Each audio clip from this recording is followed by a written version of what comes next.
pona koyamba yango yo pe muto yo osala ki okota ki na kati ya click okota na kati ya click pona oluka ko baby sa vie nanga ko obo mangai po bana nga batikala ba moko za na 5 ans moko na inane obo mangai po banga batikala bon.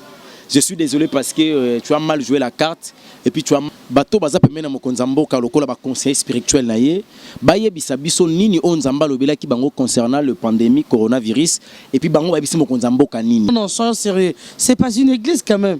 C'est une émission, on en parle aux autres bandimi bon ba lo ba. Là où 2 ou 3 sont ensemble à mon nom, je suis au milieu de toi. Si tu l'équipe 3 coups awa. Tu parler sur biso. C'est pas une église, je t'en prie. L'église ça signifie la famille de Dieu. Aux chrétienté. Bolimbi c'est toi avancé, mais on a mokil na biso. Et à part ça, tout dans un monde qu'on appelle un monde pandaminium. C'est ça qui est lieu public. Dans le lieu public, ba carrefour, ba boîte de nuit, ba bar, ba stade, ba marché, ba université, na ba fausse église.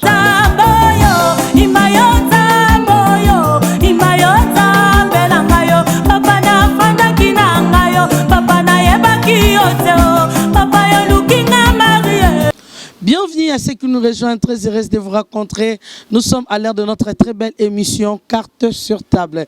Carte sur table, c'est une très belle émission qui vous fait voir la réalité de tout ce qui se passe ici au Congo. En tablette d'aujourd'hui, je suis passé sur ce plateau, je suis accompagné d'un grand serviteur de Dieu que nous avons l'habitude d'appeler confrère Évangile Mwanamboka Elonga. Bonjour frère, bonjour Évangile, bonjour confrère. Bonjour Panthère. Merci beaucoup. Comme à l'accoutumée, c'est une émission bilingue. Nous avons l'habitude de promouvoir notre langue nationale ou maternelle, peu importe. C'est notre langue à nous, moi je suis fier de le promouvoir, de promouvoir notre langue. Et c'est la raison pour laquelle c'est une émission bilingue. Alors sur ce, nous allons nous entretenir avec vous, avec nos très chers téléspectateurs, avec mon invité sur ces plateaux, beaucoup plus en lingala pour valoriser notre langue. Ndena bisakabino ki émission ezali moko ba émission oyo penza foko tombola nkita ekolo oyo ezali monoko na biso lingala nkita yango ezali lingala to ana ba nkita ebele na mboka na biso to pe na ekolo ya biso Congo nango mwana mboka ngana benga ko confrère Évangile to sera un Évangile Longa. Sentez-vous bien. Dieu fait grâce parce qu'il y a des paiements. Santé zone ngana mwa mukie pambate batu mabe baluka pe ko sala biso mabe mais nzambe azobatela donc ça va. Nzambe azobatela ça va. Dieu merci et c'est par sa grâce que nous vivons. Sans plus tarder to kokota penza na masolo na biso. Mwana mboka elonga na banzete émission oyo batebele bakolanda lokola Marie-Claire Chango, Diamant Rose, maman na Sephora, que mon Dieu vous protège, hein, que mon Dieu vous garde et baza ebele lokola les grands tshisekidistes André Moutebasenga motema ya mama Rita na koki kobo sanate le grand mon vieux le grand Koundepin Varzino Mouteba pour motema ya mama Marie-Cécile Yongo. Babi talaka ka papa Prosper Kazadi, hein, papa Prosper Kazadi, bambote na yo ebele na Suisse. Pourquoi pas yeso na bosani dans souci la solution maman Odette Mboula Itchala, motema papa Eugène Lipemba na Allemagne, sans oublier Madongo Malapatrona, hein, Madongo Malapatrona, motema ya papa Fiotingo na Suède. Maman Dédé Moutompengoi na Belgique boza ebele. En tout cas c'est notre prière hein, tout ça pinda ba prière ebele nzambe abatela tout congolais. Azomi na mokili mobimbesi ka zali partout dans le monde abatela bino et beaucoup plus vraiment nyonso ya bino ezala protéger ndenge protéger ki ba israélite na pendant ernani na ba frappa ka égyptien ndenge nzamba protéger ba israélite bino nyonso tout pe bozala protéger en tout cas toko sepesa bino mokolo molelo toko ba nini makoleka mwana mboka Évangile Longa tozana ngonga moko ezaki tokote s'il faut le dire ça veut dire toyebi tes peste toyebi te ezali maladie normale créée par des hommes, peu importe si c'est créé par des hommes, mais quand même le monde évolue, donc planète Terre et limoué Donc ça veut dire que lui, moi, que c'est disparaître. Non, non. Planète Terre, ils ont cocaté. Naba plus puissant du monde. Donc on n'arrive plus à comprendre. C'est pourquoi on a dit que non. Peut-être c'est un problème spirituel. Nous devons vous chercher, vous les hommes de Dieu, nous éclaircir ce qui se passe. En fait, qu'est-ce qui se passe? La maladie du coronavirus. D'abord, je bénis l'Éternel de nous avoir donné cette opportunité. Tika temoli mo centre au centre de communication. On ne sait que confesser comme moi Nzambete et la musique dans les noms puissants de Jésus. Cela fait partie de ma prière. Je dirais personnellement, Gaïza est tonomate. Mon centre molo to aloba yambo akende. Ana mon tomassé. Bongo yo sala sainte okoma pemena mo centre ndengeni. Je ne comprends pas. Oui, moi aussi je suis saint. Non. Bible zo ba mutu bonga za mo centre tout na 100 kilo mutu azaka parfait. On go te mitu na ngai te papa yo mo tu na mitu ya ndini. Mitu na nini. Biyano ya yo. Toko solo langa na yo. Wali solo pa. Toke mutapalo atikali kama mutapalo ya IDPS patikali kama IDPS to solo lana. Problème est ça. Ni le parfait à part Dieu, à part Jésus-Christ. Mais yo qui n'est mon sang tout. L'esprit par laquelle oyenimaka écriture sainte. Amoni balbaramela parce que langue na Bible ezate mais ça peut répandu partout dans le monde. Ozomona. Or que ne peut pas accès sur balobi que Dieu il est le père des orphelins et le mari des veuves. La Bible ezate les mari. Mais là au langue on a ezate. Au Jérémie 25 Jérémie 25 17. Mais là langue sala soko sala. Mais nganzambe na otika oti. Ezali. On a souka na expliquer ango. C'est bon. Peut-être vous comprenez qui te voilà. Ce qui se passe c'est ça que mon santo molo to alobaka que borola la borola mukamgolo mususu. Ezana ba événement mususu okoma na monde. Borola la bolamuki munyo sorbo ya kobima. Munyo sorbo na capacité ya koluka ko se retirer. Azo banga azala exposé. Aujourd'hui c'est arrivé. Basala nzambe belé basi nzamba lobela ki bango concernant makambo. Ngai moko na lobelaka ce qui concerne la 3e guerre mondiale. Na lobaka 3e guerre mondiale ko mando quitté. Il y aura aucun pays aussi ma arme pour attaquer ce pays mususu vu ba relation diplomatique ou comment na mokili. Il y aura des stratégies sataniques au Salema pour détruire la terre. Alors il y aura des maladies qui viendront, les épidémies qui viendront. Mutu moko ta ozana possibilité à koyeba ko les épidémies. Et na lobaka kutu ke épidémie oyo e ko frapper monde entier plein terre mobimba.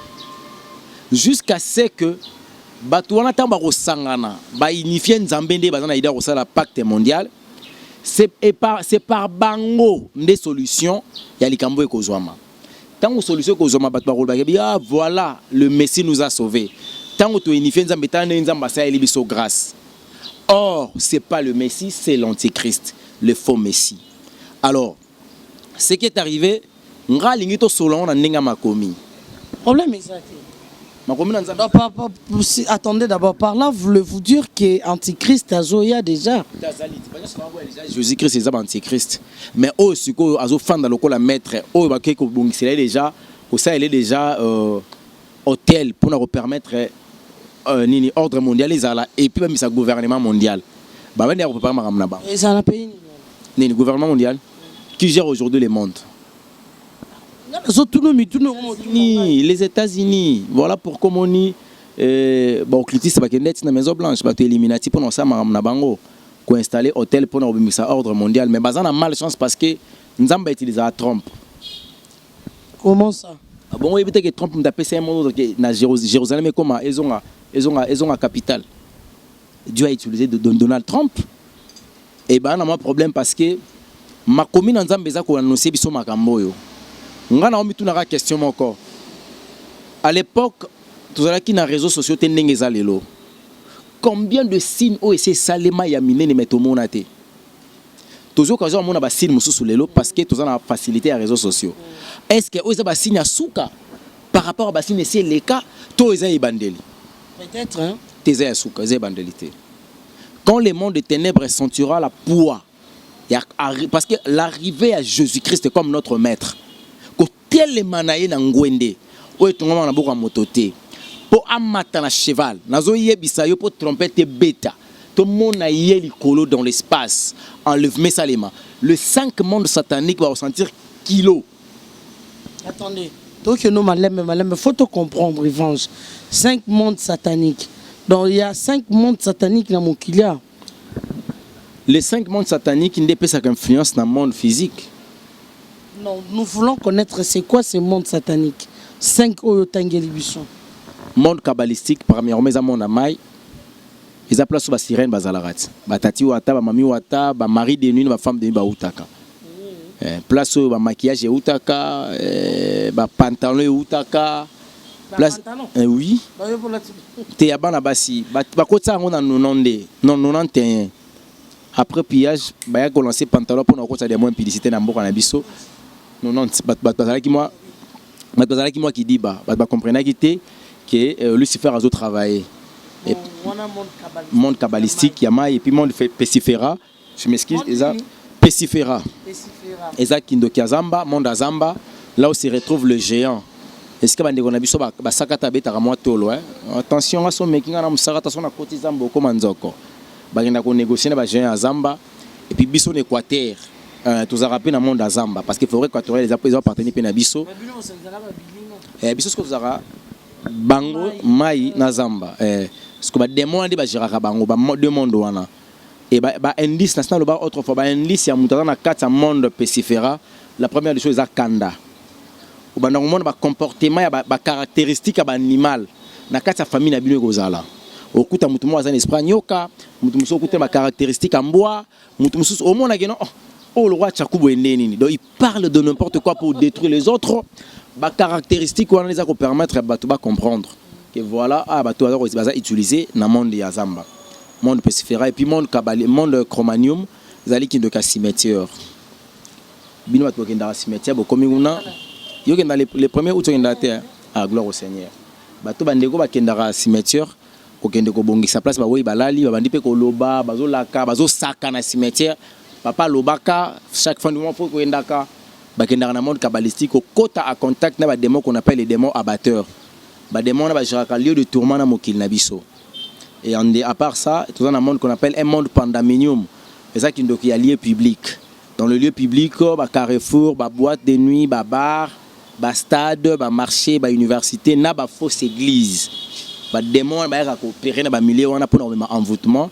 Et puis na ba hôpital bango ba kina changer makila ba na ba bébé puis bango to me rappelle liwa donc makambo za mo belé na monde wana et puis ba travailler ba fonctionner rapide dans monde de la musique et puis dernier monde des ali monde cosmique là où se trouve Lucifer yemo ko place Fandaka azana monde cosmique monde ami pépé ndeka ka bolo ba na nécropole entre ciel et terre beaucoup de mon espace vide l'espace par laquelle vide de supposer que cause un monde cosmique parce que c'est pas normal de entre ciel et terre.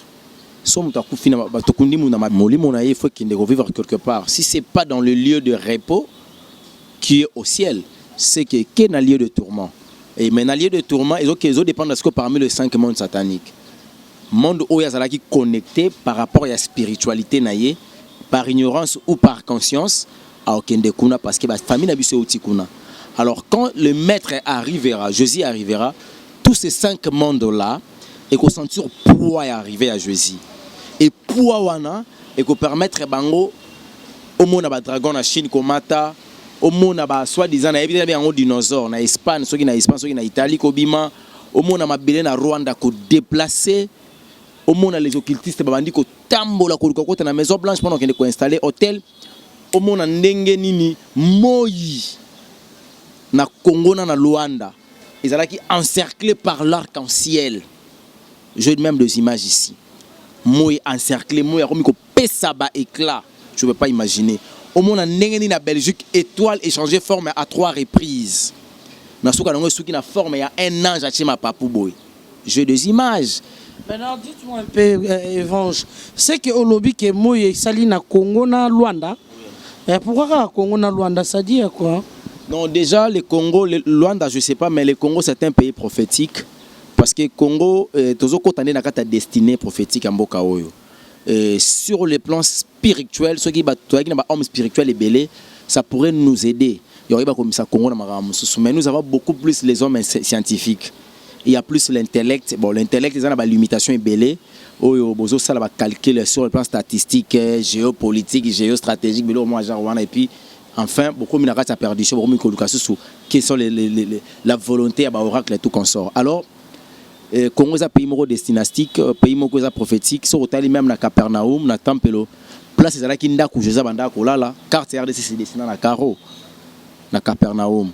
Donc ça vous dit qu'il y a que non place où on a encore le Congo. Et puis sur le Fongoli Sophonie chapitre 3 verset je pense 10, ma comme dans un clair que les pays où ils allaient après l'Éthiopie, ils en ont bibalé et belé. Peuple on est aux peuple nangai. C'est là où nous avons bâti confiance na. Or banda kota le monde a pays mort les RDC na bibalé. C'est le seul pays où nous avons lobé na kata Bible et ça RDC. Et puis ensuite na kata Sophonie wana au monde a kaloba qui même ba habiter un pays wana bazaloka ba maelete. Les Congolais sont des intellectuels. Mais tout le monde est langue, likolo, au fond likolo diamant, mais on met le diamant au bill. Moussous a eu diamant au lango. Or, ayote que au PC sumbong. Mais ils allaient pays au yonko la pesa ki bilaka et koko kisama. Il y a bisangata yo mon pe bilaka on to vandi balongo lora maye le tina bilaka on. Ce que Dieu fait est bon. Tout ce que Dieu fait est bon. Lelo banzambe et kozonga partout dans le monde mais euta awa comment ça mais on est toujours propager le banzambe boy vraie parole la parole pire de l'Éternel Jésus-Christ est awa tout le monde connaît Marie-Claire Chango MC na Paris il y a combien des églises qui est ba vraie église alors c'est absolument comme belé tam sous 4 partout dans le monde au centre république non papa le banzambe zate ba vrai bazate. Mais au Congo, il y a encore de vrai. Pour ne pas trop que nous sommes le seul, pour nous avoir gagné le Gangela qui est li. Il y a encore 7000. Mais au Congo, il y a de vrai. Et ben, on a parole moko pire. Et liloba où est ko uta na Congo ndeko bimasco partout dans le monde. Et qu'est-il aux extrémités? Même na Israël, il y a Jésus-Christ à cause de liloba où on a pesi ba Congolais. Mais ce qui se passe par rapport au coronavirus. Non, soyons sérieux. C'est pas une église quand même. C'est une émission, on en parle. Là où 2 ou 3 sont ensemble, à mon nom, je suis au milieu d'eux. Aussi, tu l'équipe 3 coups de awa. Tu parler sur Bissomo. C'est pas une église, je t'en prie. L'église, ça signifie la famille de Dieu. Aux chrétienté. Bolim, c'est toi avancé. Mais on va dans Zambéza Roloba. Les villes peuplées seront détruites et le pays sera ravagé. Et vous saurez que je suis l'Éternel. Amen. Les villes peuplées seront détruites. Comment ça? Ravagé. Quel est maintenant le pays le plus peuplé du monde? La Chine. Allez-y comprendre. Que vous saurez que je suis l'Éternel. C'est ce que dit la parole de l'Éternel. Donc Chine a subi ce qu'il peut subir parce que il est écrit quelque part déjà.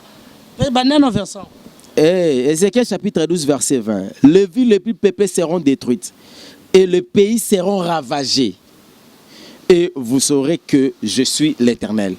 C'est que talandenge ba pays et ça ce qu'on ravagé. Et c'est pas la guerre coup. Non non. Il y a biso Espagne lelo. L'Italie lelo. Batu baluki ko tcha ba mesure humaine, ba mesure intellectuelle. Baluki ko se protéger na ba capacité scientifique. To ya mortalité zaka ko mata. La RD Congo, yebisanga mesure ni scientifique au Bosali pour vous aller à 4 personnes banda bakufa banda coronavirus ya namboko.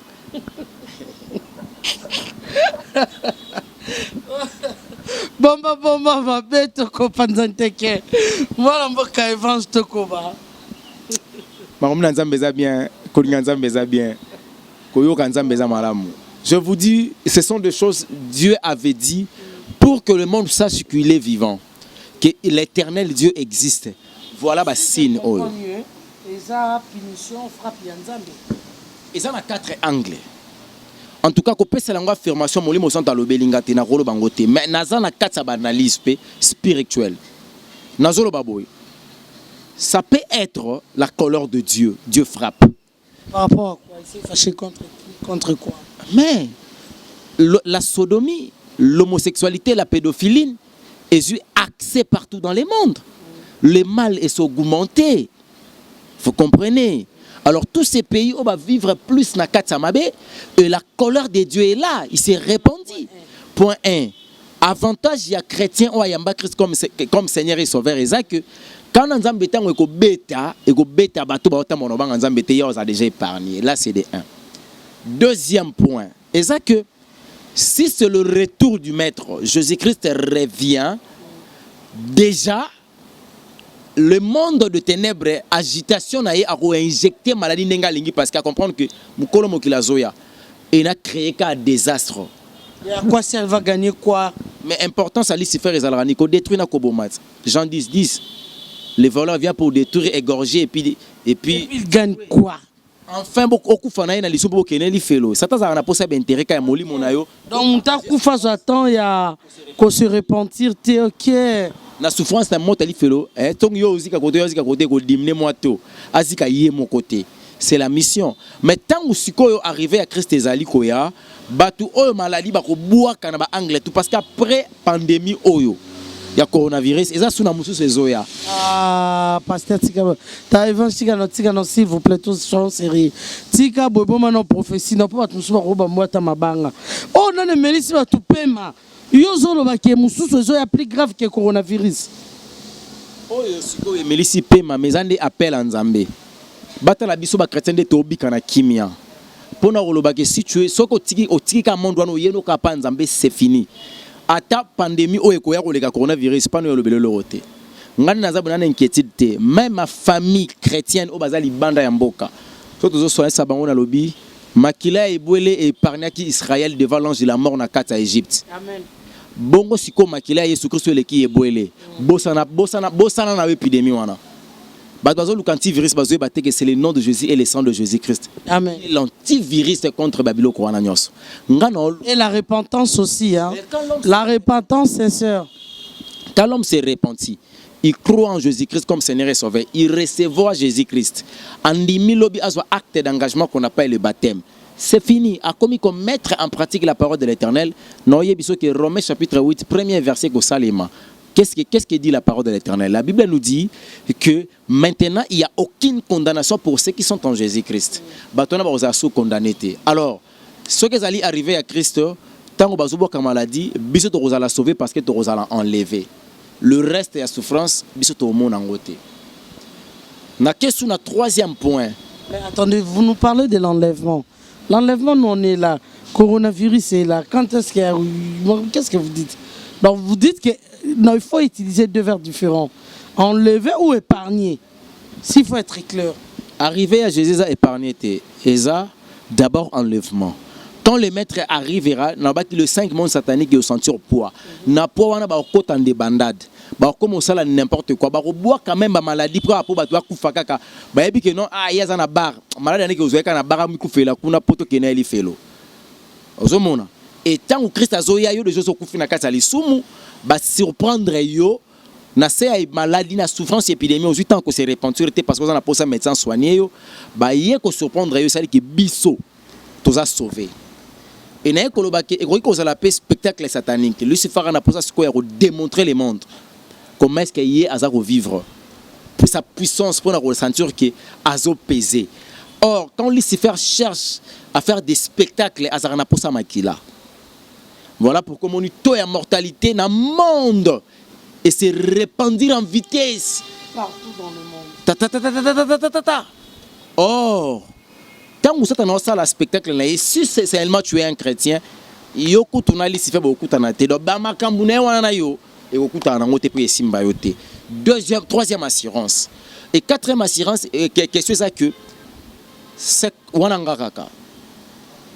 le coup là préparé installation et antichrist na bango ba initier soi-disant Nzambe na bango ba rejeter la parole de l'Éternel selon pape ndenge bazo préparer na bango oyo. Maintenant il faudra qu'on soit makila partout dans le monde. Qu'est-ce qu'il faudra faire au moment du coronavirus mukolo to soit effectif au bango bazana ngo besoin ya batu ba koki ba kufa ba so ke kokisami au monde limwe ezana ki cité qui c'est zate ba médecin au ba découvrir ba découvrir bato bazaki na coronavirus ba pays développé na biso niveau ba ko fondi maté médecin t'a découvert ah moto azali na pandémie wana yemo pe ezui akufi mais ya biso bana ba découvrir bango ba kufate ba médecin na biso et puis taux de mortalité jusqu'à présent 80%. Dans le taux d'avortement na Congo le qui nango ya coronavirus. Pourquoi? Parce que si réellement si coronavirus est en mboka na biso na lobi c'est une supposition. Si réellement si coronavirus est en mboka na biso c'est que Nzambe asali makambo yo asolaka na Abraham tant ba ange ba ko boma Sodome et Gomorrhe. Parni ya lobi ah s'il y a 50 justes ko boma ka bino bomate. Et tellement que le juste nous sommes encore là. Nous avons le coronavirus. Même je suis un homme juste et puis intégré. Ah non, non, non. Ça, j'ai dit non, vous êtes intégré. Waouh, saint. C'est autant on dit que Job a un homme juste intégré. Parce que nous parce que Job on l'a défendu. Nzamba ko benga mutu loko David l'homme selon mon cœur azala sainte. Mais il a fait tuer yo ba acte commis après avoir réparé avec Nzamba konta ngote. Voilà place. Donc on peut commettre les péchés et ceux qui ont nos pardon, vous réparez avec Dieu, les a déconsidérés. Oui, parce que utiliser verbe commettre, utiliser verbe faire. Si tu commets veut dire quelque chose qui est accidentel. Et ça qui n'a préméditation, je suis d'accord. Mais ceux qui offrent, donc au sali, il y a eu la préméditation, ça là on a encore le pardon et aux apôtres parce que tu l'as fait. Mais commettre c'est moindre des choses. Donc voilà, donc c'est un peu ça. Nous les chrétiens on fait pas le péché mais on commet. Si ça fait que je commets, mon tu as commis un peu. Oh, j'ai péché contre toi Père. Qui n'a bongisi n'a réparé. Ton fils n'a bongisi robe nangai n'a zongi na sainteté. Merci beaucoup Toko Bana Masona Biso évangéliste Elonga boko landaye boko kundula penza et sagesse divine ko bimakati nae mwana mboka yebisa biso kala balobi bible loba na biso nzamba sali le même hein azala qui hier aujourd'hui et éternel sera toujours le même. Dieu ne change pas. Mais dites-nous un peu pourquoi bino basali ya nzambi bosanganité si réellement si ba vrai basali ya nzambi bo implorer la grâce de Dieu. Est-ce que temps de la grâce est sili parce que tout kotuna yo awa nani les fin du monde ou pas? Est-ce que temps de la grâce est sili? Ceux qui tentent de la grâce ezali to esilité. Vous ne pouvez pas demander la grâce et pas un Nzambe assis sa malade. Oyo ezoboma épargné. Quand le maître, le berger appellera le brebis dont parlèrent, non? Le brebis va reconnaître voix un maître naé. Banda tozala batu wana ngana nu. Na ebité peut-être yo zaki occasion ya royo kango avanga. Osomona la manière dont planète Terre mobimba va arrêter ba culte de prière. Et c'est Salima. La première fois. Ce que tu aurais pleuré grâce à Nzambe, c'est une bonne chose. Non, ce sont des mécanismes sataniques. Ils ont vite compris que ce qui tiki bateau ba est vrai ensemble. Na ba culte d'adoration de louange. Lokola moto moko bateau to kokate. Tu as injecté quelque chose. Et mot d'ordre, et aux la mot d'ordre mondial. Ndenge pesami. Que non, bosambe na bandaku, na ba église, pourquoi? Parce que boza na facilité à couper ça na ba coronavirus. Yebisanga ba pays nini oyo ba autorité na yango ba fandi ba faire réunir les hommes de Dieu pour na yebisa bango qu'est-ce qu'il faut faire pour la situation oyo. Est-ce que le coronavirus est continue à Israël? Et quand c'est côté Israël coronavirus ça ça côté Israël. À côté de point. Mais il y a ce qu'on appelle un peuple de Dieu lui-même, éternel Dieu. Peuple la nation de Dieu. Dans quel sens? Dieu disait à Abraham, je te ferai le père de la nation. La nation d'Abraham, c'est ce qu'on appelle la nation Israël. Israël est outil de la progéniture. Il y a Isaac a outil na Abraham. Allez-y comprendre que Bajewana ya Satana wana ya salité wana Parce qu'on a Congo, nous sommes une nation de Jésus-Christ. Mais tous qui parce que local nous sommes là de juste. Nous avons coronavirus. Azo ko pénétrer terre, ko matana na 10 morts. Pe ko komate. Et ko komate. Problème est que non. Ce qui est en nous est plus grand par rapport à ce qui est dans ce monde. Ozomona. Alors, tant que lobby que faut to kuta na biso to implorer. Soit tu me dis que kuta na ba ki to pesa na coronavirus pas autorité ba kanga biso. Ba autorité ba pegi si bon so to sande. Non, vous demandez net biso to sa autorité morale. Bokomi mukanda, boke rotika. Toto ko baté, c'est là mon tuna ngai. Ni les salopas. Autorité morale. Je m'excuse. Yambokate. Donc la morale d'une personne peut avoir une autorité nango.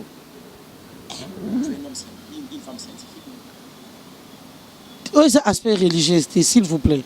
Ma morale, c'est bien moi. C'est difficile. Oui. Nous avons un président de la République. Bon, merci beaucoup. Nous avons un président de la République qui est Nous avons un président de la République. Oh, il y a Pessimi Beko. Oh, azo Sima, azo garder Mobeko li konzi ya mboka.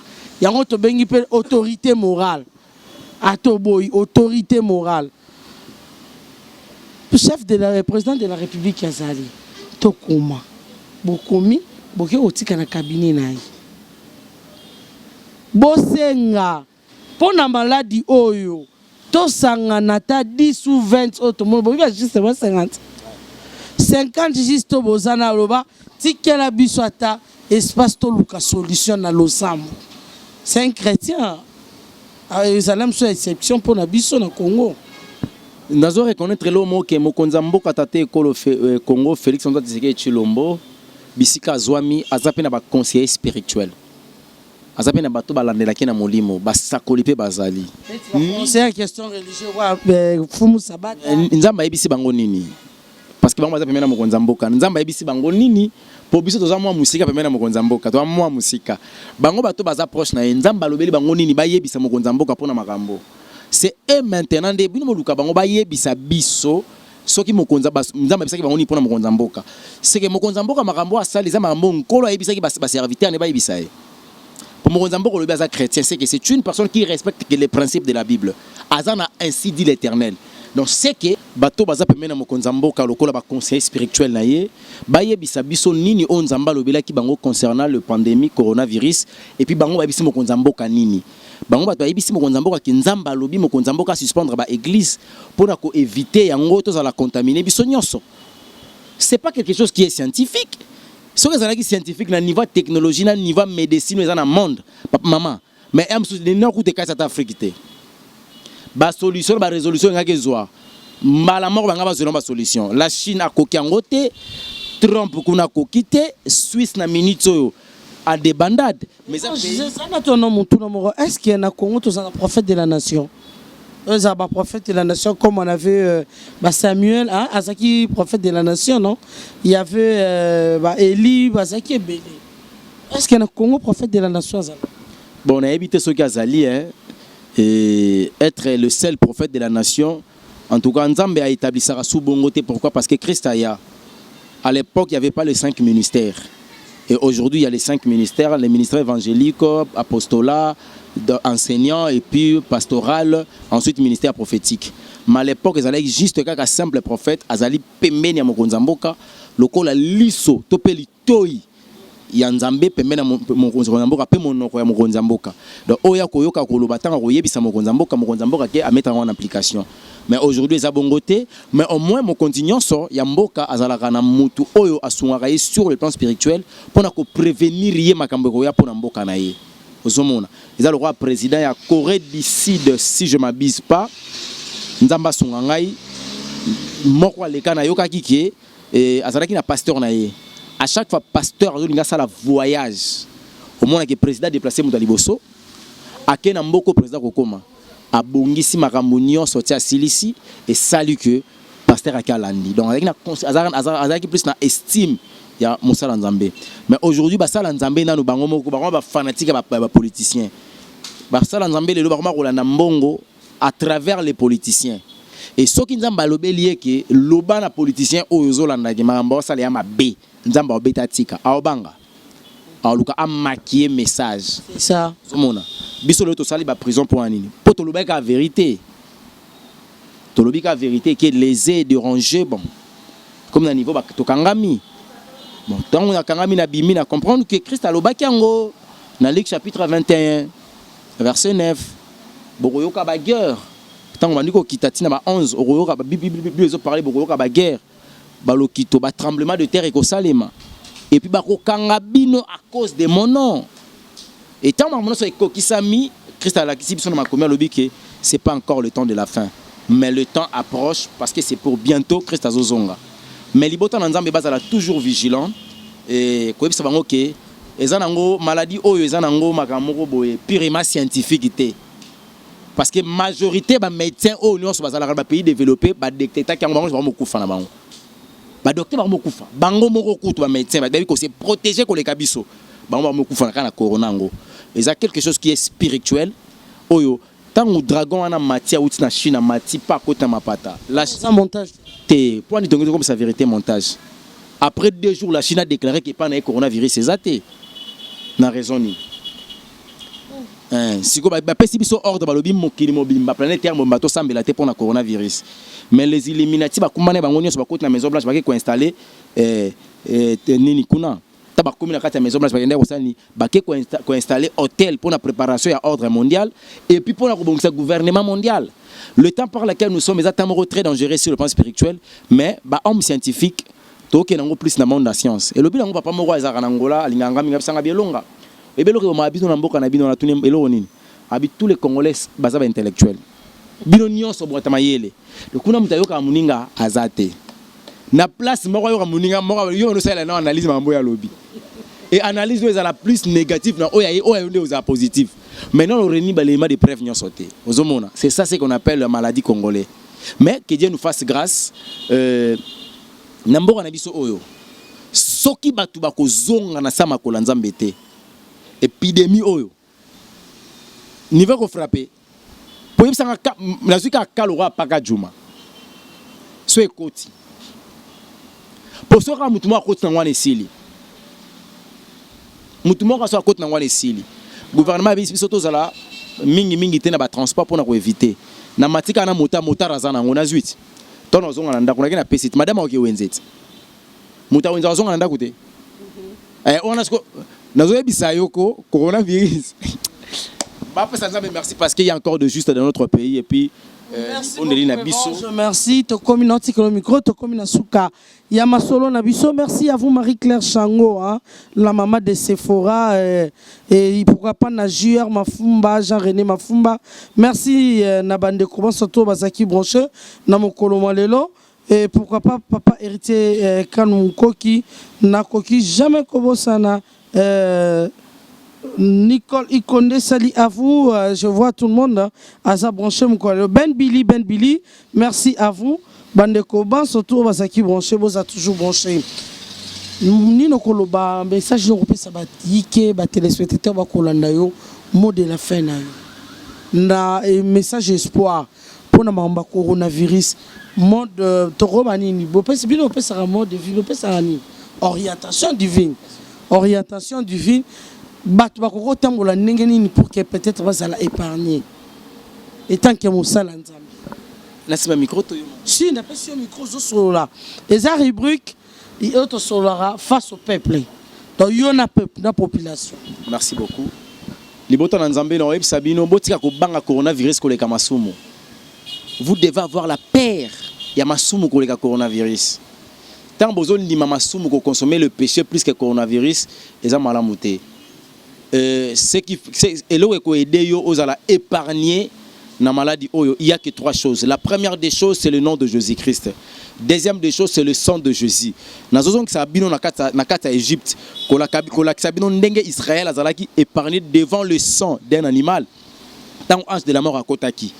Bazo ki on rabatie na laiton c'est l'ordre ko la pesa ki na Moïse ayi bisaba na Israël. Tant on batie makila ni amana laiton liwe le kaki bango. parce que makila yesu leki ya nyama zo makila yesu chango elembo na nzoto na yo na mutu na yo et tu verras que yo kozala sauver kozala épargner par rapport ya maladie nyonso satanique o esili koya. Deuxièmement, il faut qu'on évite vie à débauche, vie à masumu, qu'on compte na vie à sanctification. Parce que quand tu marches dans la sanctification et qu'on permettre yo, peu importe l'impureté satanique ce qui est et parce que yo za vivre dans ta sanctification. Mais quand tu consommes trop les péchés, la place au côté sakobanga yebisa coronavirus que comme ça nzambe que j'ai un grand problème nzambe coronavirus na mboka nanga na kata famille nanga na kata foyer nanga. Mais plutôt dire à coronavirus que tu es un grand Dieu. Parce que éternel Dieu a plus que coronavirus. Et ça maladie où ils allaient montrer des choses. Liwa kutu yango moko et puis zarate liboso nzambe ya bomoy. A combien de fois raison coronavirus. Tout genou fléchira par le nom de Jésus. Coronavirus doit fléchir par le nom puissant de Jésus-Christ. Bande konyon son nzambe apambola bino bisika bizwami bino. Soki nkolo eswazongi te tokomonana. Nazo préparer conférence de presse et kozala samedi pour expliquer mon état de santé. Déjà je vous nangaki na fongola ngomena fongola te naza vraiment malade et puis cause ya maladie o naza ko bela lelo et où tu quelque part je vais parler ça le samedi. Après le samedi na ko disparaître dans les réseaux sociaux. Pourquoi? Parce qu'il faut nous attendre il y a Roland de la santé. Il y a Roland de la santé. En fait en un mot je suis empoisonné et je vais expliquer ça le samedi à longue et à large comment est-ce que na retrouver yango et puis nazo souffrir. Donc, au Libota Nzambe, ceux qui ont été, il y aura des questions avec des journalistes et puis je vais répondre. Bisika besoin mino singa bo sambela ponanga ba fo ba sala musala ko détruire ba ko éliminer puis surtout si la main bazana problème. Pourquoi? Parce que Christ alobaki beaucoup lia poison mais beaucoup faté. Avec ça qu'on va pas ganoter, avec ça qu'on biso ba chrétien que to lia ngo to ku faté. Première expérience ceux qui bat balia ba ku farate ngai mta liboso yo nazoya na lia yango ne ba pesa yango na mai na meli yango mais na ku faté. Et puis bino bato bosala ke loko wana je suis désolé parce que nzamba azui bino en charge. Nzamba azui bino en charge. Nazoye bisa yo more uta likolo baliwezo uta likolo e bandokita. Comment ça? Basimbi mu bako simbate. Mama nebso liwezo uta likolo e bandokita. Ezo uta likolo e kota na église. Parce que église azana kati ya makambo nga nazo vivre lelo. Poison église azana sima. Na bina yo église azana sima ya empoisonnement nanga.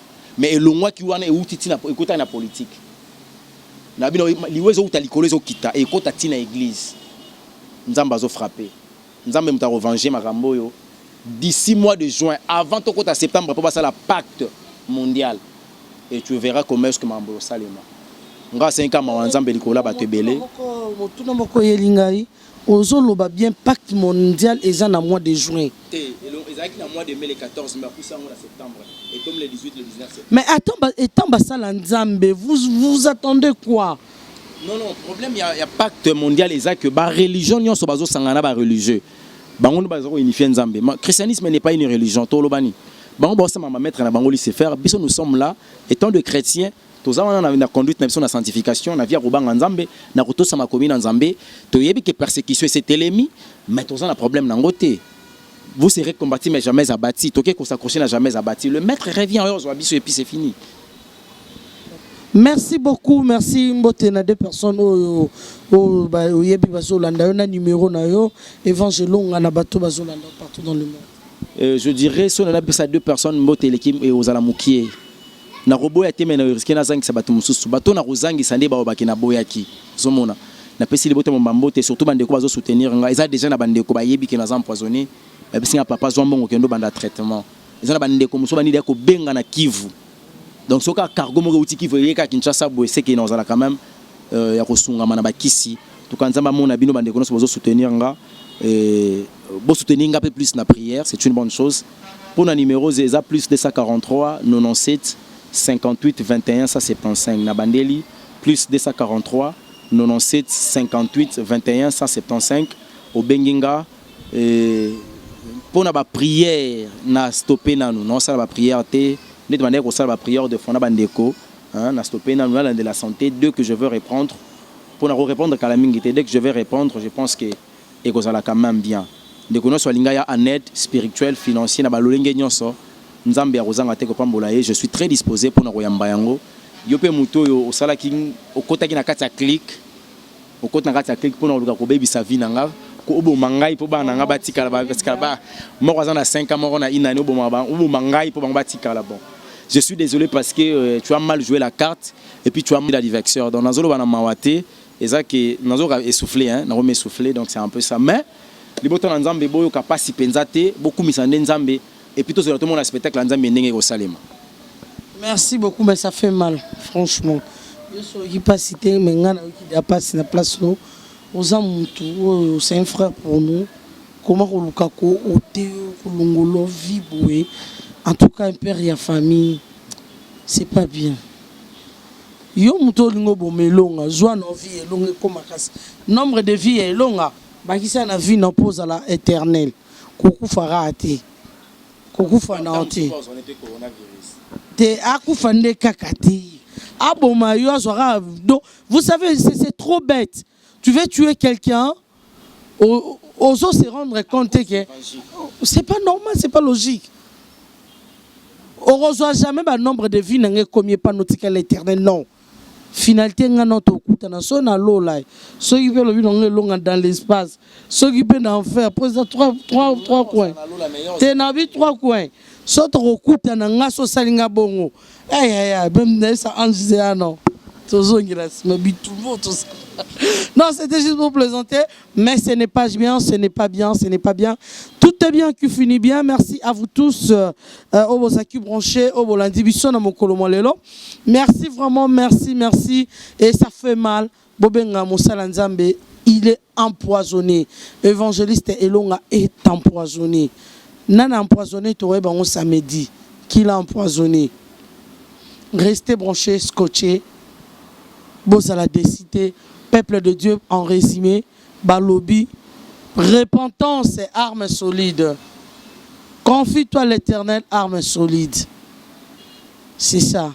Merci à vous, nos très chers fidèles téléspectateurs, internautes partout dans le monde. Le col à Marie-Claire Chango, Diama Rose, la maman de Sephora. Que mon Dieu te garde, que mon Dieu te protège, que mon Dieu garde tout le Congolais et toutes les Congolaises partout dans le monde. Seigneur Dieu, je vous en prie, je vous en supplie de bien vouloir garder tout le Congolais et Congolaises partout dans le monde. Pitié Seigneur par ta grâce. Pitié.